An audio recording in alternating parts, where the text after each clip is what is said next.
Bismillahirrohmanirrohim. Aqlni to'g'ri ishlatish uchun avvalo uni nimalardan tashkil topganini aniqlashimiz zarur. Aql ishlash jarayoni fikrlashlik deb ataladi. Fikrlashlik hosil bo'lishi uchun kerak bo'lgan elementlarni aqlni tashkil qilgan elementlar deyiladi. Shuning uchun aqlni to'g'ri ishlatish uchun uni tashkil qilgan elementlarni aniqlashdan boshlanadi. Fikrlashlik jarayoni hosil bo'lish uchun miya va sezgi a'zolarini bo'lishlik kerakligi shubhasiz.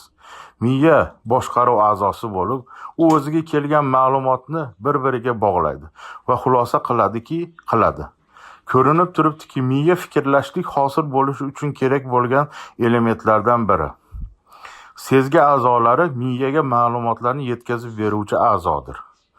Insonda 5 xil turdagi sezgi a'zolar bo'lib, ular ko'rish, eshitish, hid bilish, ta'm bilish va badan bilan his qilishdir.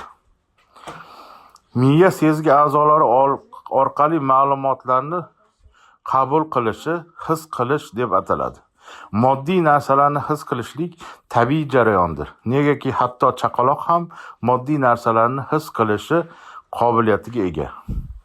Moddiy narsani his qilishlik uchun sezgi a'zolarining birini bu jarayonda ishtirok qilishi kifoya qiladi.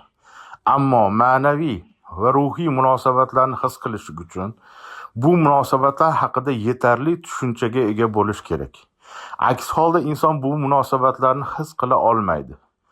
Masalan, siz haqiqiy do'stlik ifoda qilinayotgan bir filmni qiziqish bilan ko'rayotgan bir paytda yoningizda o'tirgan farzandingiz unga e'tibor ham qilmasdan o'z o'yinchoqlarini o'ynash bilan ovora bo'ladi. Bunga sabab farzandingizda do'stlik haqida yetarli tushuncha yo'qligidir. Negaki do'stlik ma'naviy munosabat bo'lib, uni his qilish uchun u haqida yetarli tushuncha bo'lmasa his qilish mumkin emas. Ruhiy munosabatlarni his qilish uchun esa yana ham kengroq tushuncha kerak bo'ladi. Masalan, kimdir iymoni zaifligini his qilib, Allohdan komil iymon so'rab duo iltijo qilib turgan bir vaqtda boshqa bir inson bu kamchiliklarga e'tibor bermasda o'zini komil iymon egasi deb hisoblaydi. Ushbu misoldan ko'rinib turibdiki, kamchiligini ko'rish uchun yetarli tushunchaga ega bo'lmagan ikkinchi shaxs iymon haqiqatini his qilmaydi. Xulosa qilib shuni aytish mumkinki, moddiy narsalarni his qilishlik tabiiy his bo'lib, uni kuchli yo kuchsiz bo'lishi shu narsani tabiatini bilishga bog'liq. Ma'naviy va ruhiy munosabatlarni his qilishlik esa fikriy his qilishlikdir. Negaki u ega bo'lingan tushunchaga asoslangan bo'lib, agar yetarli tushuncha bo'lmasa, fikrlashlik jarayoni hosil bo'lmaydi.